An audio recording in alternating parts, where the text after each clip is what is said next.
Siamo il mercoledì 8 di novembre e siamo insieme in tre paesi, Radio Corsica Internazionale, per matinale.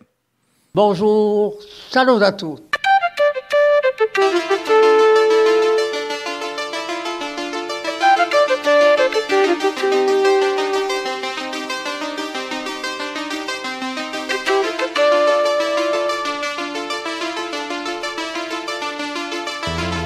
All'ascolto di Radio Corsica Internazionale, prima Radio Corsica. Siamo sempre qui. Ce mercredi matin, à l'écoute de Radio Corse Internationale et de tes paesi, bon, en vous souhaitant de passer une toute bonne journée, on va se retrouver comme ça le matin en direct et en simultané sur Télépaese et RCI en même temps.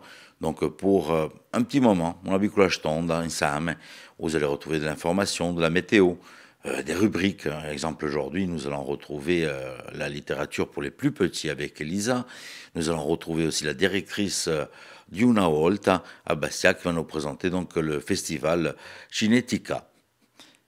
Et aussi il faut fêter aussi le nom du jour. Donc aujourd'hui, nous fêtons les Godefroy. Les Godefroy, in corso c'è usato Godifredo.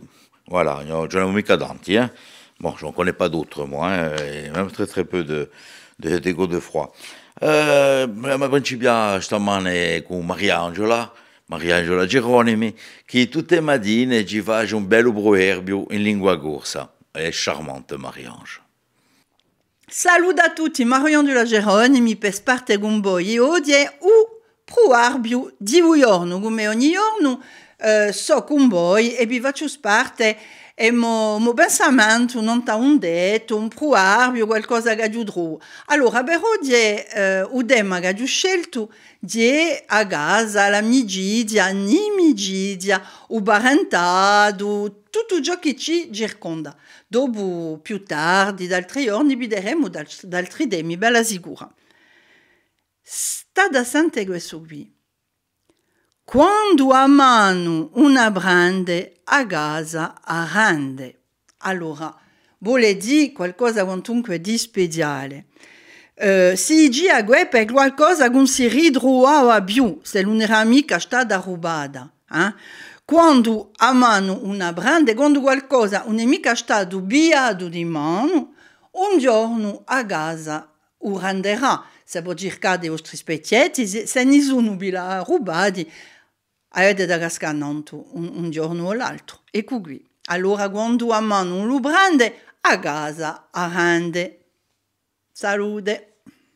Merci Marie-Ange. Marie-Ange qu'on retrouvera donc demain pour un autre proverbe en langue corse.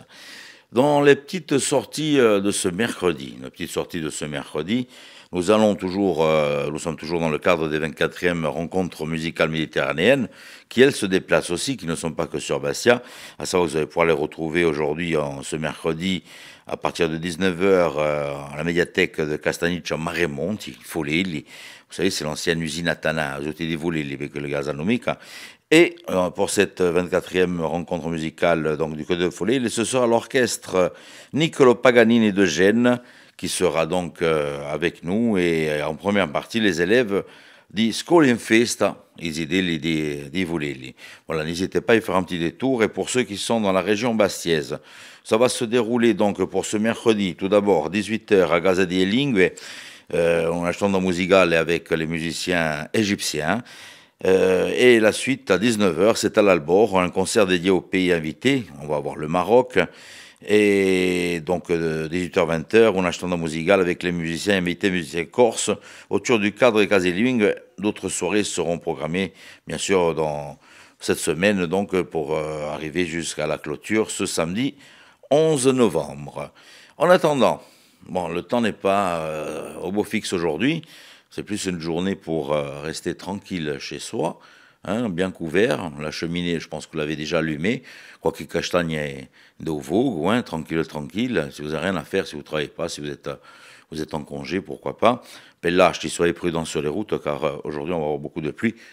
On va en savoir un peu plus avec Philippe Jam, qui va nous présenter la météo ainsi que les informations, l'actualité de la course.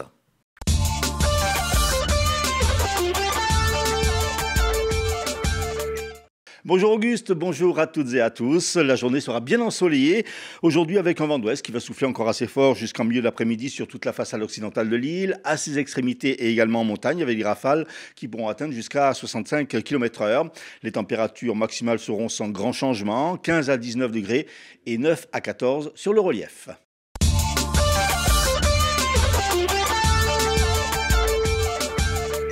Après qu'une arme de poing de calibre 22 long rifle a été détectée et trouvée dans le double fond d'une valise à l'aéroport d'Ajaccio, hier, le parquet d'Ajaccio a ouvert une enquête pour port et transport illégal d'une arme.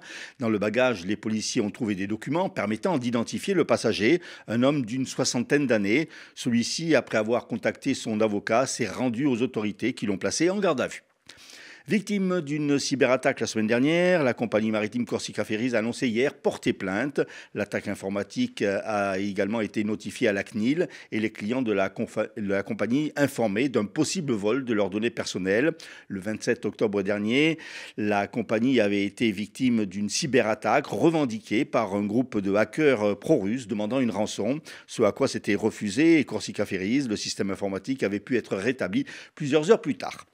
Le Conservatoire d'espaces naturels de Corse a dénoncé hier des tirs qui ont abattu un milan royal et un faucon cresserelle, des espèces protégées. D'autres cas auraient même été détectés. Le Conservatoire d'espaces naturels de Corse souligne le rôle très important des rapaces dans l'équilibre du milieu naturel et leur présence est un indicateur de la qualité des milieux naturels. La destruction intentionnelle d'espèces protégées est passible de sanctions allant jusqu'à 3 ans d'emprisonnement et des amendes pouvant s'élever à 150 000 €. Le port de Porto devra être curé, c'est la leçon tirée par les autorités après le passage successif des tempêtes Charan et Domingos sur notre île. Entre 10 et 20 mètres cubes de sédiments ont été déposés par la rivière Porto, entraînant l'écoulement des eaux, le mauvais écoulement des eaux et le débordement de la rivière et des inondations qui s'en sont suivies. Hier, le préfet de Corse et le président du conseil exécutif se sont rendus sur les lieux pour dresser le bilan et témoigner leur solidarité aux pêcheurs particulièrement touchés par les intempéries. Une étude va être lancée pour savoir s'il faut élargir cette digue ou au contraire la rétrécir. En attendant, les corps morts arrachés par la crue vont être réinstallés par la commune. Une aide d'urgence assurée par la collectivité de Corse et l'État, mais dont le montant n'est pas encore défini, va être débloquée prochainement pour les pêcheurs insulaires sinistrés afin qu'ils puissent retrouver leur outil de travail le plus rapidement possible. L'AUE, l'Agence d'aménagement durable, d'urbanisme et d'énergie, a présenté hier à Ajaccio le schéma de déploiement des structures de recharge pour les véhicules électriques en Corse.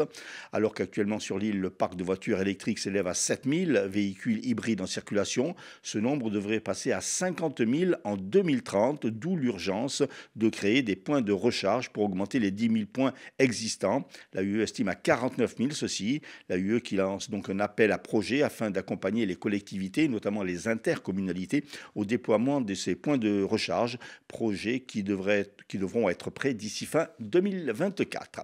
Après Octobre Rose, novembre, mois sans tabac, un stand d'information sur les aides au sevrage tabagique et d'accompagnement a été dressé hier dans le hall d'accueil de l'hôpital de Bastia. Sur place, l'équipe d'addictologie et de tabacologie de l'hôpital, la médecine préventive, des sages-femmes, la caisse primaire d'assurance maladie et l'association Addiction France étaient sur place, donc objectif alerter les fumeurs sur les risques des cancers et de maladies qu'ils encourent et qui font encourir également à leurs proches. Cette opération, qui en est à sa 8e édition, porte heureusement ses fruits, même si en Corse le taux de fumeurs reste élevé, notamment chez les femmes. La CPAM rappelle que le taux de prise en charge des traitements de substituts nicotiniques comme les gommes ou les patchs atteint 65%.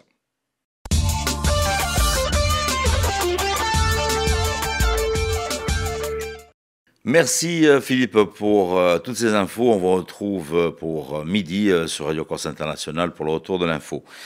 Une petite sortie, tiens, des Barti Burtivecchio. Les Barti Burtivecchio, on va aller dans la salle de cinéma et l'espace Jean-Paul de Rocazère, où ce soir, vous allez pouvoir revoir un bon vieux film, un film des années 70. Je ne sais pas si vous vous souvenez de ce film-là, les plus jeunes ne peuvent pas s'en souvenir.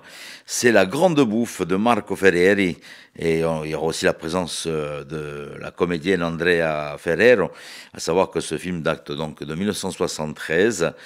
Il y avait Michel Piccoli, Marcello Mastroianni, Ugo Tognazzi, Andrea Ferrero et Philippe Noiret dans ce film. Je ne sais pas si vous vous souvenez, c'était des potes qui se réunissaient dans un manoir et mangiano à profusion, après, si la coupe pas. Hein.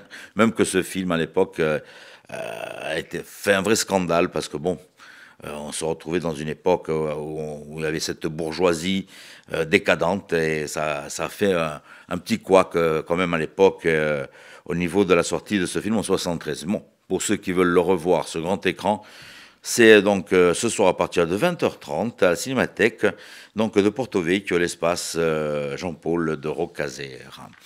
Un petit détour sur les hippodromes. C'est Rémi qui va nous emmener sur les hippodromes au niveau national pour ces bons petits tuyaux du jour. Alors là, vous loupez pas. Hein. Oh, il faut bien, hein, les dadas, il faut bien les noter et aller les jouer. Hein, parce qu'il y a de quoi gagner aujourd'hui. Hein. Les pronostics hippiques de Rémi sur Radio Corse International.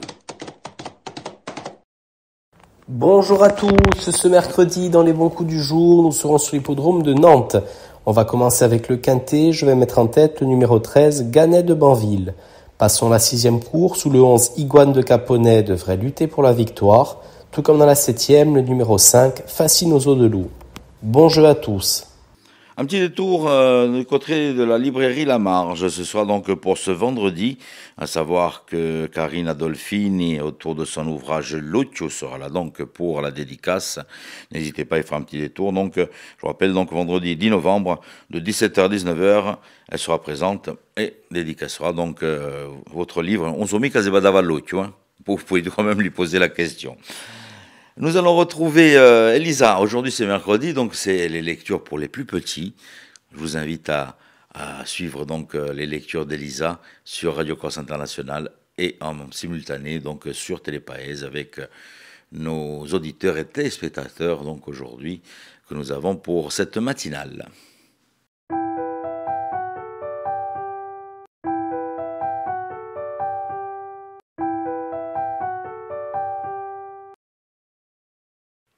Alors, aujourd'hui, on va parler littérature jeunesse et j'avais envie de vous présenter la collection Le Trésor des Histoires chez Gallimard. Destinée aux enfants de 2 à 6 ans, cette collection est parfaite pour développer l'imagination et le goût de la lecture chez les tout petits et les un peu plus grands. Moi, j'adore ces grands livres, fruits du travail collectif d'auteurs et d'illustrateurs géniaux. Ce sont des contes, des récits modernes, des poèmes, des chansons, des histoires drôles, tendres, magiques. Et c'est un réel plaisir de piocher dedans ou de laisser les enfants choisir l'histoire qui va les enchanter. Dans le désordre, on peut y trouver Quentin Blake et ses histoires désopilantes, Pef et son prince de mots tordus, Béatrice Potter et son pire lapin, le Gruffalo, etc., etc. On y trouve aussi des contes plus classiques. Ces albums sont adaptés à chaque âge, à chaque période de l'enfant. Vous pouvez trouver le trésor des histoires de 2 ans, des histoires de 3 ans, ainsi de suite, jusqu'à 6 ans. Les histoires sont également regroupées par thématique. Ainsi, le merveilleux trésor de Noël qui va très bientôt nous permettre d'émerveiller nos enfants. Mes petits, à moi, ils adorent, je vous le conseille. C'est ma pépite de la semaine, le trésor de l'heure des histoires par Gallimard.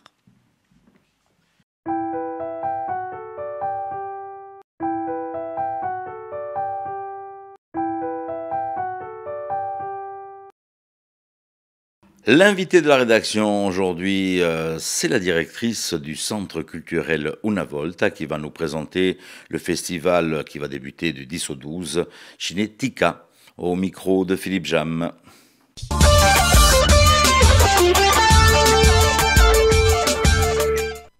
Juana Macari, bonjour. Présentez-nous cette nouvelle édition 2023 de Chinatica.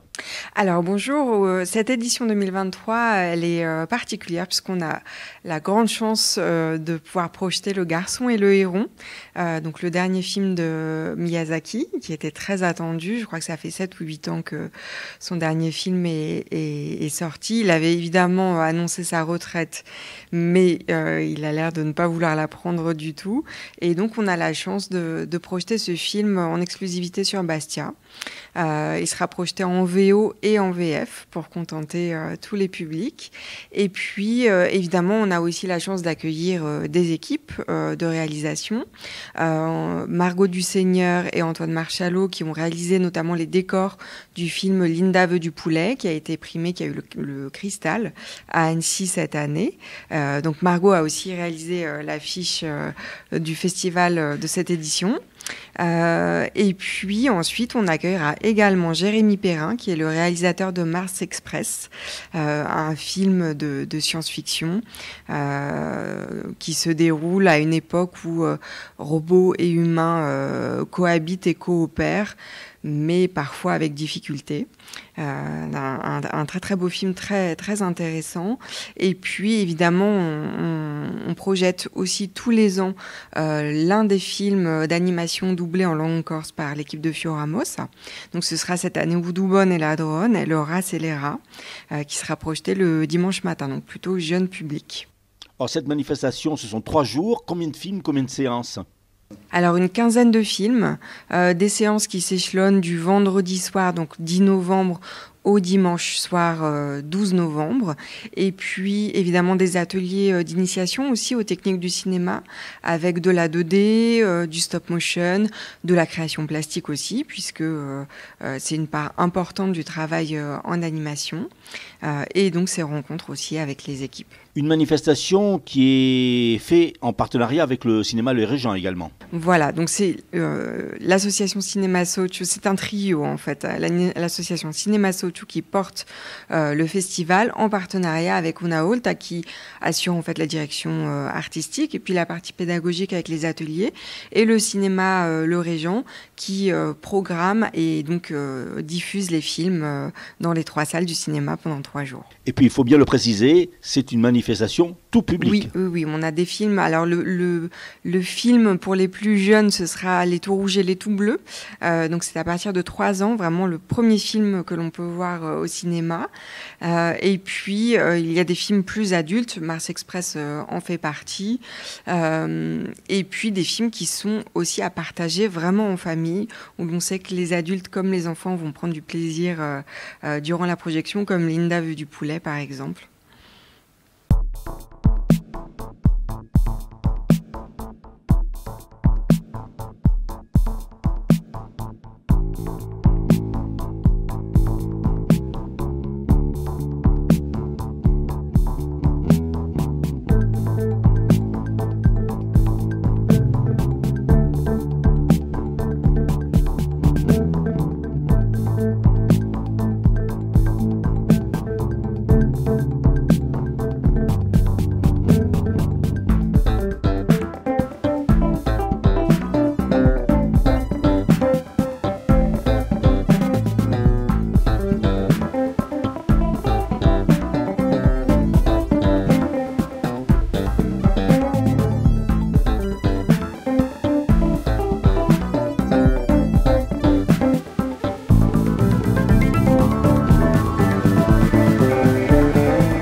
Voilà, notre matinale tire à sa fin. On se retrouve donc demain matin. Mais avant tout, avant de vous quitter, je vais vous donner un petit rendez-vous qui est un peu plus tard. Donc, dans ce mois de novembre, ce sera pour le vendredi 17 novembre. Et ça se passe donc au Centre culturel Charles Rocchi de Biguglia. Et je tiens vraiment à vous faire la petite annonce. C'est Freddy Olmetta qui sera donc en concert avec un paquetone d'amigos. Freddy Olmetta, je sais pas, moi je me souviens des années, il a débuté avec le groupe Iligiani, il y a eu les Varans, Noi, le tribut à CDC, CDC, è stato anche un grande musicante con Pedro Guelfucci.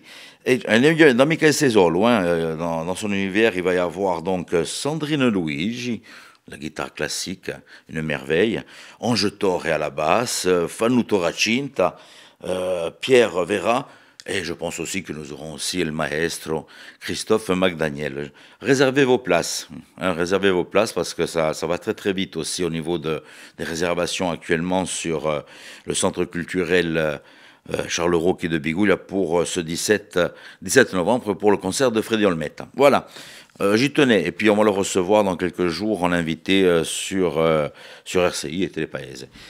Bon, on va se laisser là pour ce matin. Qu'est-ce que vous en dites? On se retrouve demain matin, même heure, même antenne, tranquillement, pour la matinale. Et puis, chacun continue de son côté. Pour ceux qui veulent nous suivre sur Radio Corse International, je vous invite à venir sur notre site, rci.websiteradio.co, ou bien sur la télé d'Orange aussi. Vous cherchez dans les radios, vous allez retrouver Radio Corse International. Et puis les autres, je vous invite à rester aussi sur Télépaèse. Et je vous donne rendez-vous donc demain matin, même heure, même antenne. Et je vous embrasse très très très fort. Bonjour, salut à tous.